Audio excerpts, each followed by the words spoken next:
नमस्कार, कार्यक्रम मुद्दा में आपका स्वागत है। मैं हूं आपके साथ रविंद्र सिंह। बात करेंगे आज क्या वाकई सीमा हैदर पाकिस्तानी जासूस है, इसको लेकर हम चर्चा करेंगे। दरअसल पाकिस्तान से आई सीमा हैदर देश भर में चर्चा का इस वक्त केंद्र बन गई है। सीमा प्रेम की पराकाष्ठा है या एक बेहद शातिर आईएसआई जासूस? हर कोई इस मुद्दे पर अपने अपने चश्मे से, अपने अपने नजरिए से इस बात को देख रहा है। जिस तरह से सीमा 4 देशों की सीमाएं लांघकर पाकिस्तान से भारत अपने 4 बच्चों के साथ पहुंची है, वो कोई आसान काम तो नहीं है। फिल्मी अंदाज में बिना वीजा के भारत पहुंची सीमा अब शक के दायरे में है। अब इस अजब प्रेम की गजब कहानी में जासूसी के एंगल तलाशने के लिए यूपी एटीएस जांच शुरू कर चुकी है। खबर समझते हैं, फिर पूरी चर्चा को आगे बढ़ाते हैं।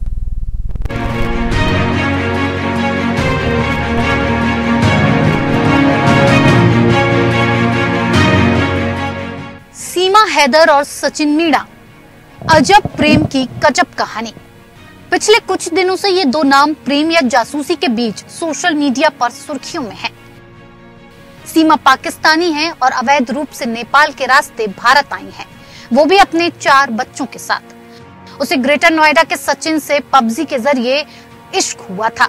गैर कानूनी तरीके से भारत में एंट्री करने के आरोप में पुलिस ने सीमा और सचिन को गिरफ्तार किया, लेकिन बाद में दोनों को जमानत मिल गई।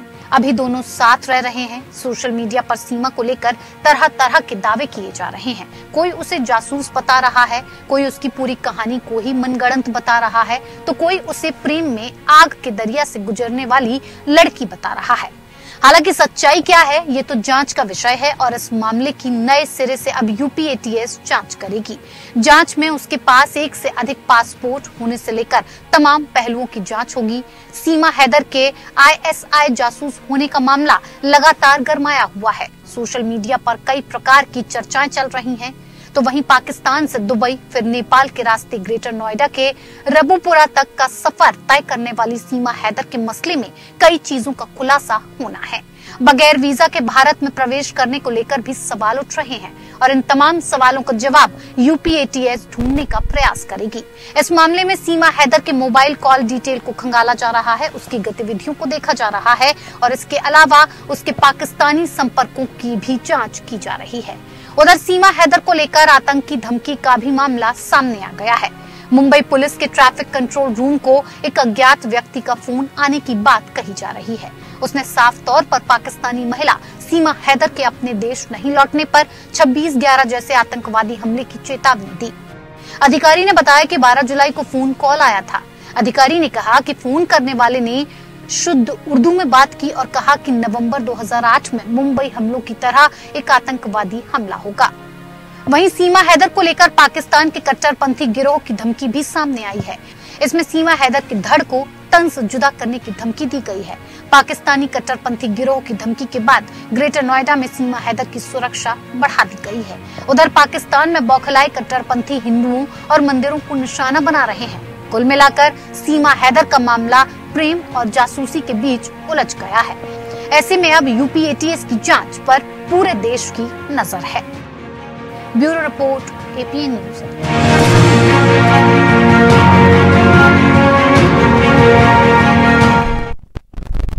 सवाल तो ये है कि सीमा हैदर अलग अलग देशों की सीमाएं लांघते हुए भारत पहुंच गई।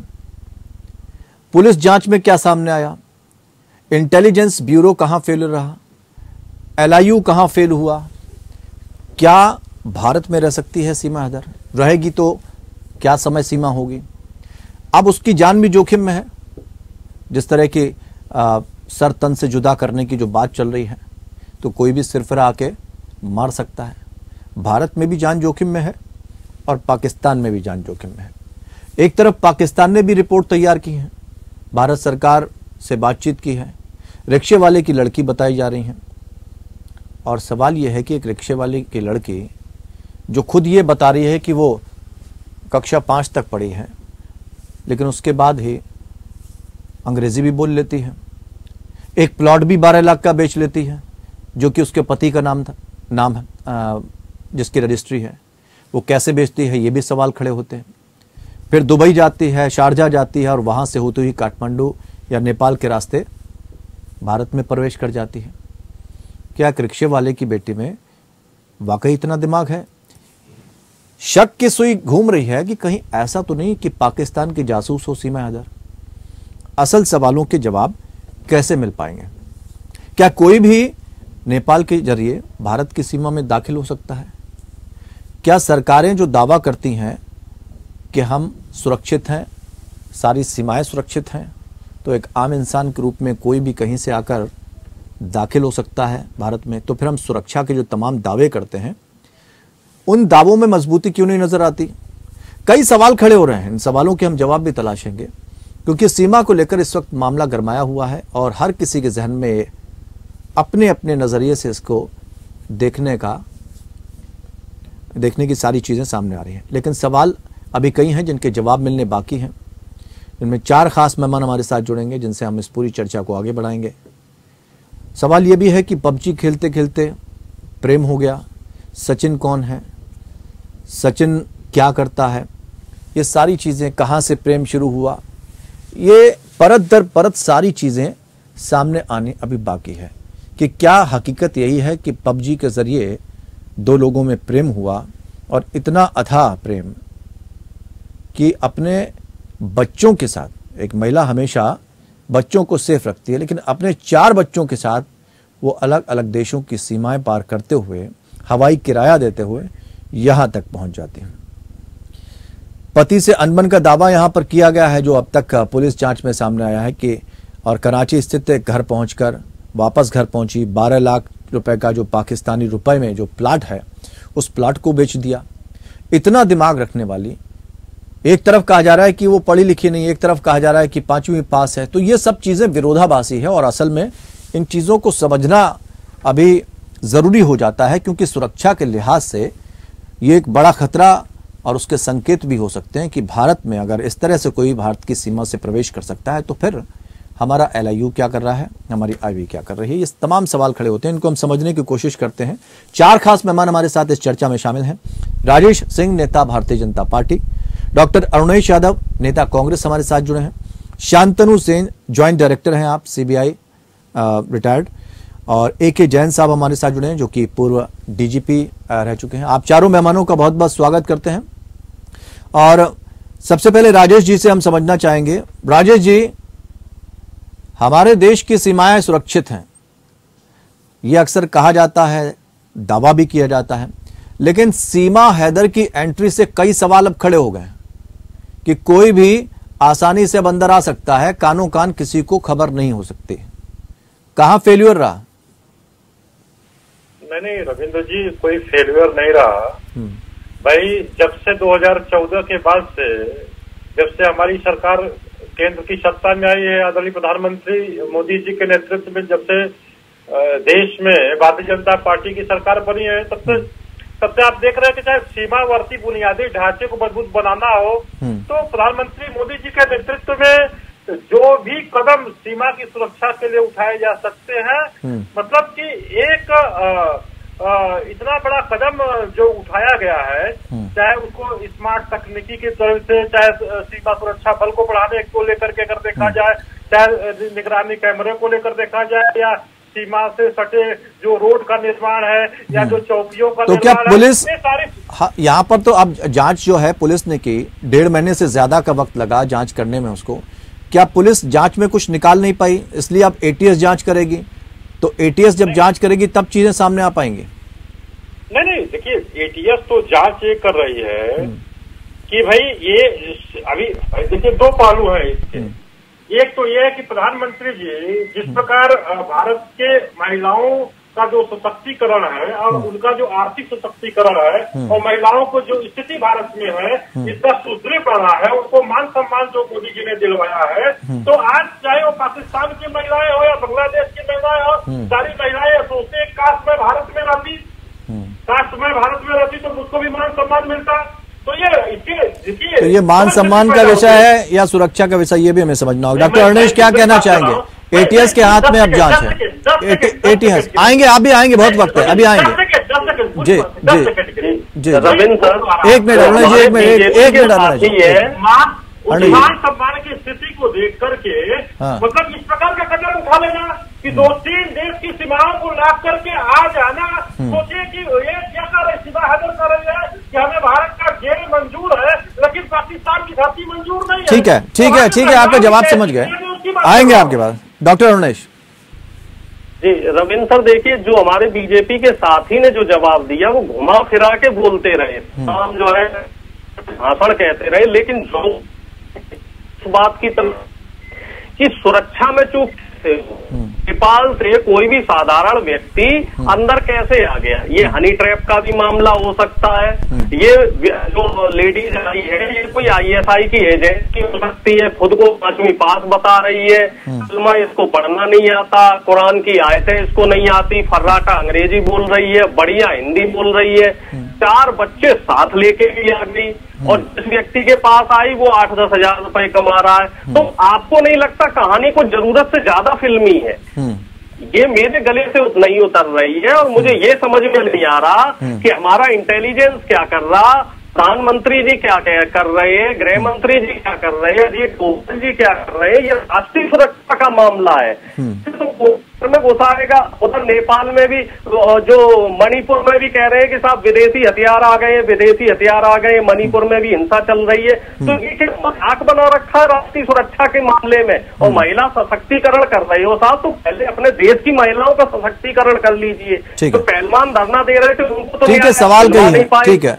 शांतनु सेन जी, हम समझ लेते हैं सुरक्षा के लिहाज से चूंकि बड़ा इंपॉर्टेंट है, इसलिए शांतनु सेन जी भी ज्वाइंट डायरेक्टर CBI रिटायर्ड हमारे साथ जुड़े हुए हैं, उनसे हम समझ लेते हैं कि सुरक्षा के लिहाज से क्या वाकई चूक हुई और किस तरह से अब जांच आगे बढ़ेगी। शांतनु जी क्या कहना चाहेंगे, ये कोई ऐसा मामला है जो सुरक्षा के लिहाज से बहुत महत्वपूर्ण हो जाता है, यहां पर अब जो है ATS के हाथ में जांच है, किस तरह से ये जांच आगे बढ़ती, क्या इसका प्रावधान रहता है, थोड़ा समझना चाहेंगे आपसे, अब क्या आगे होगा?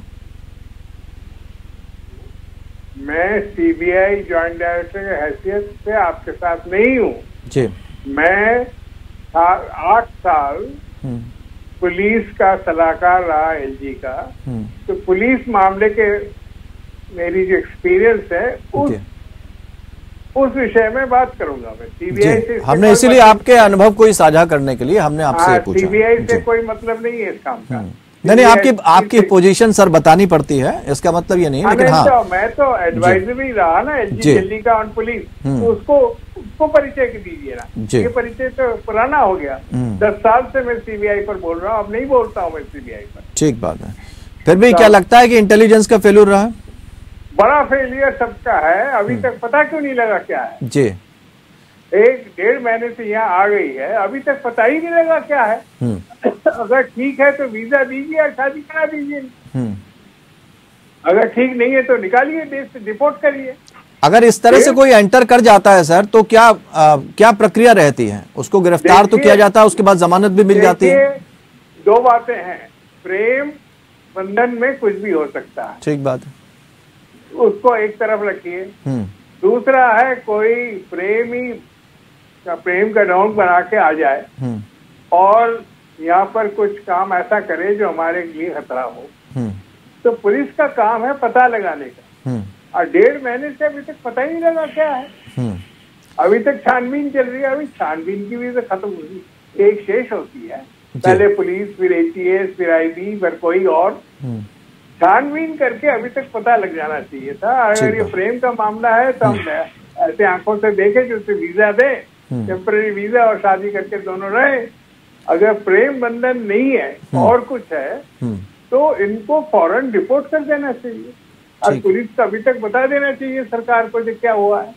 पुलिस बैठी हुई है, IB इंटेलिजेंस बैठी हुई है। तो अगर सर वीजा देते भी हैं तो कितने समय तक का वीजा इनको दिया जा सकता है? टेम्पररी वीजा, अगर ठीक है तो वीजा देंगे ना, अगर ये डिपोर्ट लायक है तो वीजा क्यों देंगे? ठीक बात। अगर पुलिस कहती है डिपोर्टेशन लायक नहीं है, ये प्रेम बंधन है, और प्रेमी तो आप जानते हैं 7 समुद्र पार करके आ सकते हैं, कुछ भी कर सकते हैं, एक रोमांटिक स्टोरी बन जाती है। ठीक। तो प्रेम का तो हम बिल्कुल स्वागत करेंगे और उनको वीजा देके शादी करके इनको रहेंगे यहाँ पर। पर अगर प्रेम नहीं है और प्रेम का ढोंग बनाया गया है और खतरा है तो डिपोर्ट हो जाना चाहिए था अभी तक। ठीक है, AK जैन साहब भी जुड़े हमारे साथ, पूर्व DGP आप रहे हैं। AK जैन साहब, 1.5 महीने से ज्यादा का वक्त हुआ, ATS के हाथ में अब जांच पहुंच रही है, यानी 1.5 महीने में लगता नहीं आपको कि एक बड़ी लापरवाही है? अगर सुरक्षा के लिहाज से आप इसको खतरा मानते हैं तो अब तक तो बहुत कुछ हो जाता। इतनी लापरवाही, फेल्यूअर, सारी चीजें, तमाम सवाल खड़े हो रहे हैं। मैं इसको सुरक्षा को लेकर कोई खतरा अभी नहीं मानता हूँ। जांच निरंतर होनी चाहिए। आईबी ने भी जांच की है संबंध में, एनआईए ने भी की है। अभी तक उनको कुछ एडवर्स रिपोर्टिंग नहीं हुई है। लोकल पुलिस भी उसको देख रही है। मोबाइल फोन्स वगैरह भी जैसे होता है सर्विलांस वगैरह पे लिए जाते हैं। हर चीज को देखा जा रहा है। एटीएस को भी जांच दी गई है क्योंकि यूपी की एजेंसी है कि वो भी इसमें परख ले कि कहीं कोई एडवर्स बात तो निकल कर नहीं आ रही है। जैसे ही कोई एडवर्स बात निकल कर आएगी तत्काल इस महिला को डिपोर्ट कर दिया जाएगा। उसमें डिपोर्टेशन में इसमें कोई विलंब नहीं होगा। तो एटीएस के जांच करने का जो सर तरीका जब तक नहीं साबित हो रहा है जी, तब तक ये है कि अभी उसको वहीं बना रहने दिया गया है। कोर्ट से उसको बेल मिल चुकी है और दोनों रह रहे हैं। उनकी एक्टिविटीज को वॉच किया जा रहा है।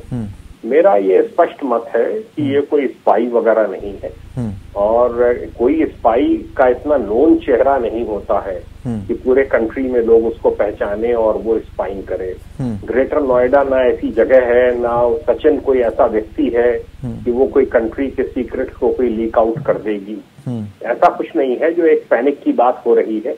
और अगर कभी ऐसी बातें कोई प्रकाश में आती है तो government of India, government of UP इसमें बिना किसी विलंब के फर्दर एक्शन ले लेगी। तो एटीएस का काम करने का जो तरीका है वो किन बिंदुओं के तहत जांच आगे बढ़ाते हैं सर? देखिए, एटीएस के जो फंक्शंस हैं उसमें ये देखा जाता है कि कहीं पे कोई टेररिस्ट लिंक्स वगैरह तो नहीं है, कहीं कोई ऐसी बात तो नहीं है जो यूपी की सिक्योरिटी के लिए कोई खतरा बन सकते हो। तो उस पॉइंट ऑफ व्यू से उसको देखा जा रहा है। ये एक सेंसिटिव विषय है और इसमें अगर कोई जल्दबाजी में निर्णय लिया गया और उसको डिपोर्ट किया गया और वहां उसकी हत्या कर दी गई तो उसका भी एक रिएक्शन होगा कि इंडिया ने या यूपी ने बहुत जल्दबाजी में कदम उठा लिया। इसलिए इस पर सुविचारित कदम लिया जाएगा और ऐसा नहीं है उस पे उसके ऊपर निगाह है, उसके ऊपर वहाँ के स्थानीय लोग भी निगाह रखे हैं क्योंकि अब वो सर सवाल जैन साहब ये खड़े हो रहे हैं ना कि एक महिला आके ग्रेटर नोएडा में 1.5 महीने से ज्यादा वक्त तक रहती है और कानो कान पुलिस को इस बात की खबर नहीं आ पाती है। वो किन रास्तों से होती हुई चली आई कोई खबर नहीं लग पाई। तो ये इसको आप फेल्यूर नहीं मानते हैं? नहीं, फेल्यूर बिल्कुल है। नेपाल की सीमा एक पोरस बॉर्डर है, मैंने देखा है। मैं उस क्षेत्र का आईजी जोन रहा हूँ। ये पोरस बॉर्डर है और उधर से बहुत लोग नमक लेने, सीमेंट खरीदने, रिक्शों में आवागमन निरंतर जारी रहता है। वहां पर एसएसबी बॉर्डर पे तैनात है, एसएसबी गार्ड करती है, चेकिंग भी होती है। कैसे आए ये पता नहीं, हो सकता है उन्होंने सोचा 4 छोटे बच्चे लेके घरेलू महिला है कोई जा रही है, उससे ऐसी उम्मीद नहीं थी। पर रही बात इस बात की कि देखिए लाखों की संख्या में बांग्लादेशी, रोहिंग्या, महिलाएं, बच्चे हमारे देश में हैं, वर्षों से हैं, 71 के पहले से हैं। ठीक है। और बड़ी संख्या में है। यहाँ पर लोकल उन्होंने मैरिजेस भी कर ली हैं, यहाँ पे बस भी गए हैं, उनके बच्चे भी यहाँ पर हो गए हैं। तो ऐसा नहीं है कि कोई इस सिंगल केस में कोई ऐसा हो जाएगा कि इसको लेकर कोई पहाड़ फट जाएगा या कहीं पे कोई ऐसी बड़ी घटना हो जाएगी।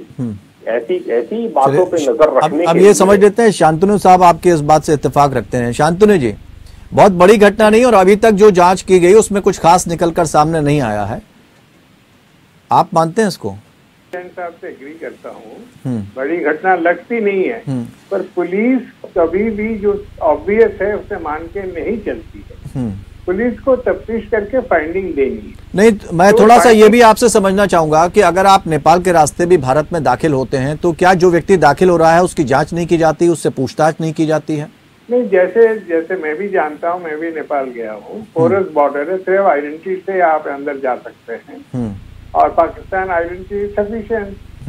कैसे भी हो आ गई है। वहाँ पर एक थोड़ी सी फेलियर तो है, ये तो जैन साहब ने भी कहा फेलियर है, पर इतनी कोई भारी फेलियर नहीं है। ये सोचना कि ये कोई माताहारी है 4 बच्चों के साथ अप्लॉज करके आई है और बहुत बड़ा काम करना है यहाँ पर। अगर ये होता तो हमारे जासूस को अभी तक पता लग जाता। हमारे बड़े अच्छे इंटेलिजेंस ऑफिसर्स हैं, बहुत चुस्त हैं, पता लग जाता। हो सकता है ये प्रेम कहानी हो सकता है ये प्रेम कहानी नहीं हो, पर हम लोगों को पुलिस की जांच की इंतजार करनी चाहिए। पुलिस फाइंडिंग में देरी हो रही है, इसका मतलब है पुलिस को अभी तक कोई क्लू नहीं मिल पाया।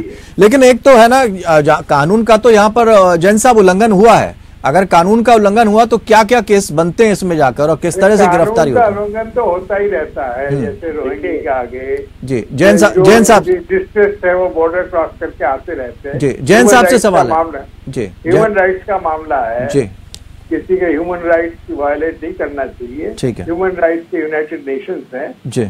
आप थोड़ा धीरज रखिए, वो हमारे सामने है, हमारे नजरानी में है, कुछ कर नहीं पाएगी। धीरज रखिए, पैनिक होना और डिस्कशन करना की कोई। जी जैन साहब थोड़ा सा ये समझना चाहेंगे, क्योंकि ये कहा जा रहा है जो अब तक की रिपोर्ट सामने आई है कि एक रिक्शे वाले की बेटी है, वो दुबई जाती हैं। ये रिपोर्ट शाहजहां, ये सब मीडिया में जो रिपोर्ट्स हैं उसमें आ रहा है।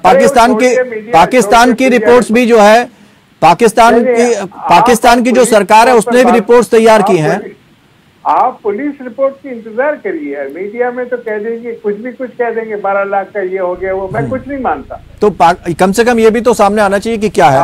जैन साहब से थोड़ा सा हम समझना चाहेंगे। जैन साहब, अब तक की जो रिपोर्ट है उनके आधार पर भी और पुलिस की रिपोर्ट में भी यही इसी तरह की चीजें सामने आ रही हैं। इसमें जो एक्ट इम्पोर्टेंट है वो है पासपोर्ट एक्ट है, फॉरेनर रजिस्ट्रेशन एक्ट है।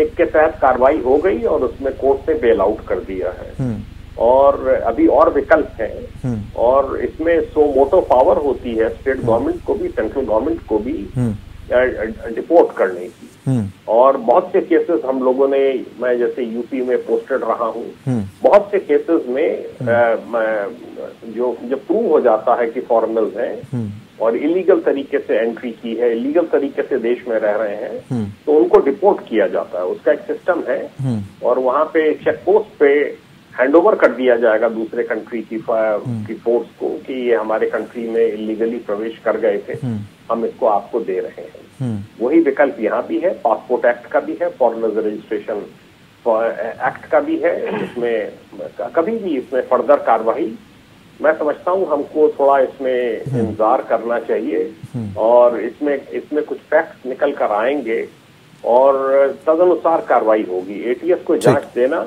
मैं इसको उचित मानता हूं, क्योंकि लोकल पुलिस बहुत से अरुण जी बिल्कुल क्लियर जो है दोनों अधिकारियों से, इसीलिए भी हमने बात करी और उनका ये कहना है कि जांच को आगे बढ़ने देना चाहिए। कानूनी जो काम है वो कानून के हिसाब से किए जाते रहेंगे, लेकिन सियासत नहीं होना चाहिए। 30 सेकंड में आपका जवाब। देखिए, सियासत की तो यहाँ बात ही नहीं है। ये तो दोनों सेन साहब और जैन साहब दोनों ने माना है कि सुरक्षा में चूक हुई है, और मैं विपक्ष के जिम्मेदार नेता होने के नाते ये मानता हूँ कि जब चूक हुई है, सरकार के जो दावे हैं, सरकार कहती है कि सुरक्षा व्यवस्था हमारी ये हो गई है, सुरक्षा व्यवस्था वो हो गई, तो वो दावे जो है सरकार के वो खोखले हैं। तो सरकार को अपनी नाकामी माननी पड़ेगी। केंद्र सरकार और राज्य सरकार को नाकामी माननी पड़ेगी। रविंद्र जी, आतंकवाद और घुसपैठ से निपटने के लिए मोदी सरकार की नीतियां इतनी सक्रिय है। अरे आतंकवाद और घुसपैठ पे आप बात कर रहे हैं, मणिपुर कर लीजिए, प्रधानमंत्री से बोलिए कि मणिपुर पे बात कर ले। प्रधानमंत्री जी मणिपुर पे कुछ बात कर रही है। मणिपुर में 2.5 महीने हो गए, वहाँ हिंसा अभी भी नहीं रुकी हुई है। आप आतंकवाद पे बड़े तो लंबे थोड़े भाषण मत दीजिए। चलिए, बहुत बहुत शुक्रिया, समय इतना ही था हमारे पास। बहुत बहुत शुक्रिया आप सभी मेहमानों का इस खास चर्चा में शामिल होने के लिए। लेकिन क्या जिस तरह से सीमा आई है उसको देखते हुए क्या वाकई हमारी सीमाएं सुरक्षित नहीं है? तो अधिकारियों का ये कहना है, जिनसे हमने मेहमानों से अपने बात की, उनका कहना है कि ऐसा कुछ नहीं है। हमारी LIU, हमारी इंटेलिजेंस काफी सक्रिय है। अगर इस तरह का कोई खबर सामने आती तो निश्चित तौर पर गिरफ्तारी हो जाती, और गिरफ्तारी हुई भी उसकी, लेकिन सारी जांच चल रही है। थोड़ा वक्त चाहिए और वक्त के साथ साथ सारी चीजें सामने आ जाएंगे। फिलहाल इतना ही, नमस्कार।